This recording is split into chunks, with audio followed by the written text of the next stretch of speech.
طالبانو د اغزنتار او د ډیورند په اړه تازه اعلان وکړ. امریکا د تاجکستان، افغانستان او ازبکستان پر پوله تاسیسات جوړوي. السلام علیکم قدرمنو لیدونکو، ستړي مشئ. طالبان وایي د ډیورند فرضي کرښه هیڅ چاته د منلو وړ نه ده. د طالبانو د فرهنګي کمیسیون رئیس او ویان ذبیح الله مجاهد یوې پاکستاني رسنۍ ته ویلي چې د ډیورند فرضي کرښه هیڅ افغان ته د منلو وړ نه ده او هیڅوک یې په رسمیت هم نه پیژني. مجاهد وایي اغزنتار د یوه قوم دوه ورونه سره جلا کړي چې ولسونو ته یې ګډې ستونزې پیدا کړي. ذبیح الله مجاهد زیاته کړې چې نوی حکومت به د خپل پیل سره سم په دې تړاو ډېر غوڅ او څرګند دریځ ولري.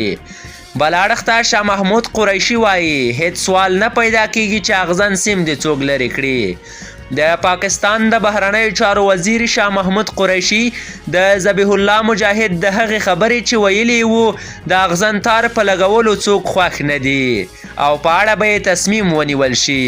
په ځواب کې ویلي دي چې دا یې په ډېرو ستونزو او د شهیدانو د وینو په قیمت سره لګولی او هیچا ته به یې د له منځه وړلو اجازه ورنه کړي. په یوه بل خبر کې اورو چې د تاجکستان په پلازمینه دوشنبه کې د امریکا د متحدو ایالاتو سفارت خبر ورکوي چې نیت لري د سرحدي ګارد تاسیسات د تاجکستان، افغانستان او ازبکستان پر پوله جوړ کړي. دا هغه سیمه ده چې افغانستان کې د طالبانو تر واکمنۍ وروسته پکې ناقرارۍ زیاتې شوې دي. د سفارت په بیان کې چې پرون خپور شوی راغلی چې په دې تاسیساتو کې به ګڼ شمېر سرحدي ځواکونه او د هغوی کورنۍ ځای پر ځای شي.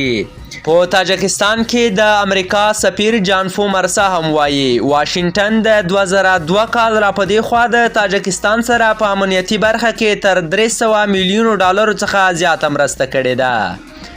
د ریحان نیوز میډیا درنو کتونکو، د نورو تازه معلوماتو لپاره در سره زموږ د یوټیوب چینل سبسکرایب کړئ.